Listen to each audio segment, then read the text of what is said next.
Breast health, always an important topic and timely with October designated as Breast Cancer Awareness Month. Many women became proactive about their own health when Angelina Jolie revealed she had a double mastectomy and reconstructive surgery as a preventive measure after testing positive for the breast cancer gene. What can you do to minimize your risk? Experts from MidState Medical are here to give you the facts. Joining me now are Drs. Deborah Pan and Dr. Rajani Nadkarni, along with three sisters who decided to have the preventive breast surgery.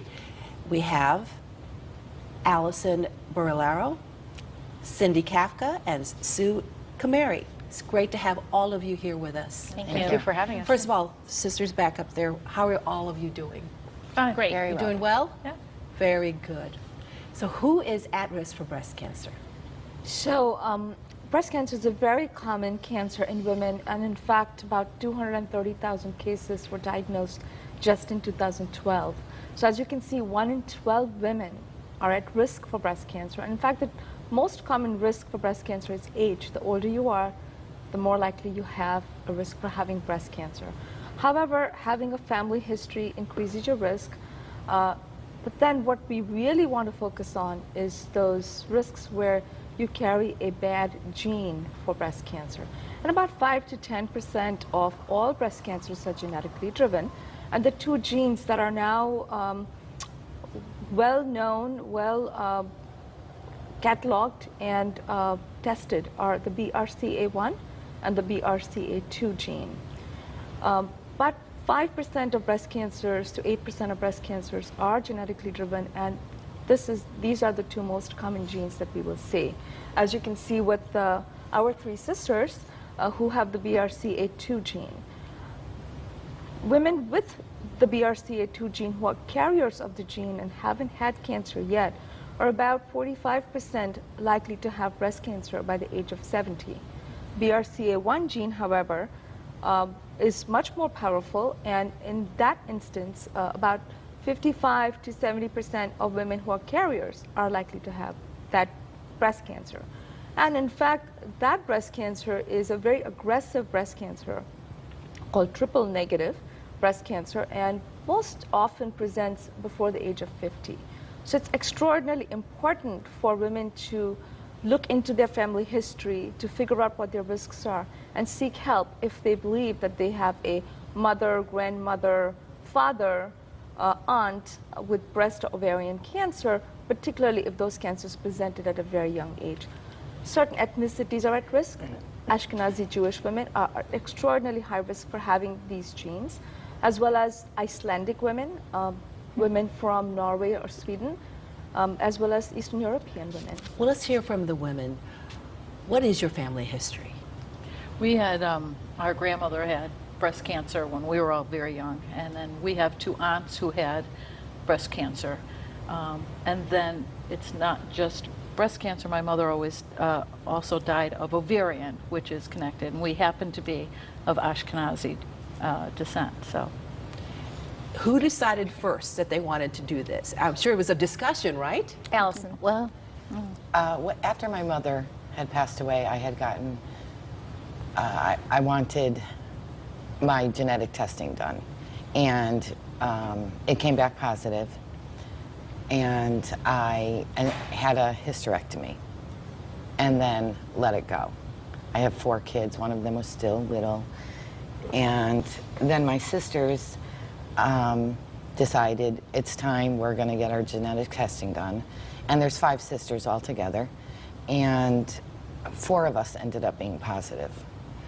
When you go for gene testing, I always, when I talk to people, I always say to them, you need to know what you're going to do with that information. Is that, when you went into it, did you have an idea as to what you wanted to do? we knew options, our options. Our doctors had presented them to us, and Cindy and I had gone to a seminar. So we knew our options if it came back positive. We kept hoping, you know, the other one was going to be negative, you know, because we went together for the results. But so I think we knew pretty much right away that if you have the information beforehand, it's very, very knowledgeable. It's a good thing to know your options and so forth when you go. Well, let's talk about those options, Dr. Pan. Well, basically, for the large majority of women, unfortunately, in the United States, only 20 to 30% of women are even offered the choice of reconstruction. So we are trying to work to increase awareness that women do have choices after mastectomy. But one of the most popular ways that we do reconstruction for women is implant-based surgery. And we do have some exciting new advances in that field.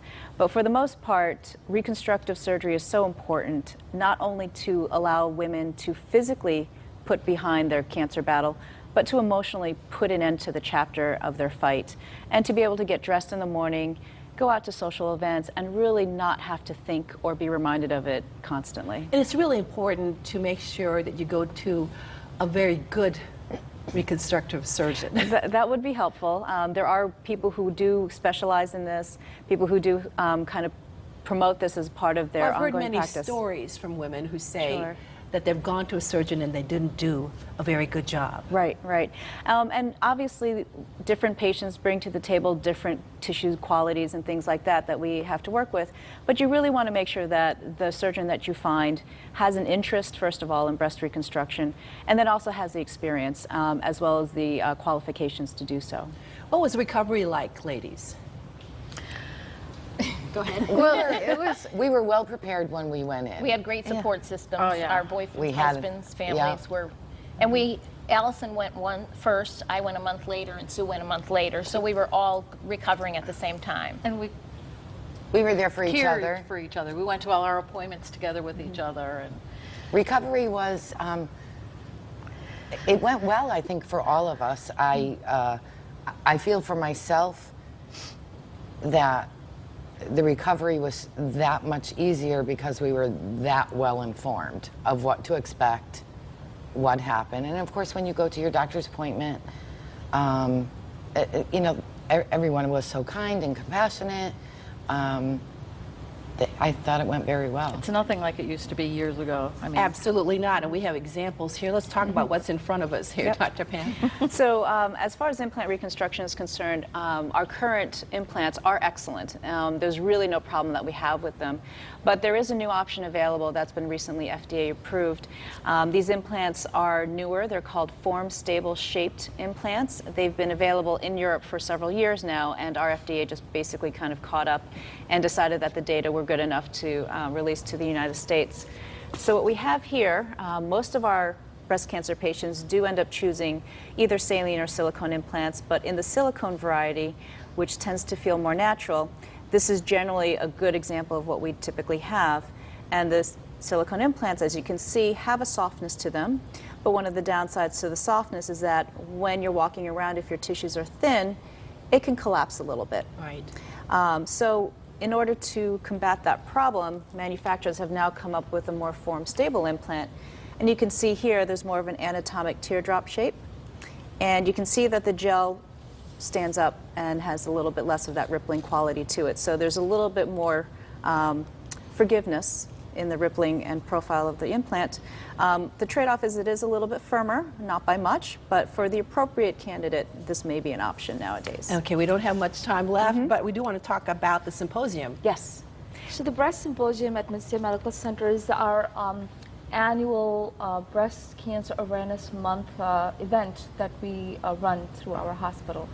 And we have different speakers that talk about different things. And one such symposium was where our sisters here heard about the risks of the gene, as well as who to go to, what kind of counseling should you have before. So our breast symposium this year will be about recent advances in breast cancer, and it will be on October 22nd. That's right, and there's so much information Yes. that women need to know, women and men, Yes. because men can get breast cancer. For more information on the MidState Medical Center or the annual Breast Symposium, you can call this number 203-694-8631 or visit midstatemedical.org. Thank you all for being here. Thank you for I know having you've us. helped a Thank you for lot having of people by just sharing all this information. Thank you very you. much. You're welcome. And coming up next, join me in the kitchen with Stephen Fries for a scrumptious breakfast dish, blueberry baked French toast. But first, take a look at this. It's time for the Connecticut-style medical tip of the day from MidState Medical Center. Women, have a mammogram once a year after age 40. Catching a tumor early boosts the chances of survival significantly. The 5-year survival rate can be as high as 98% for the earliest stage localized disease, but hovers around 27% once it is spread. This medical tip is brought to you by MidState Medical Center. Visit midstatemedical.org.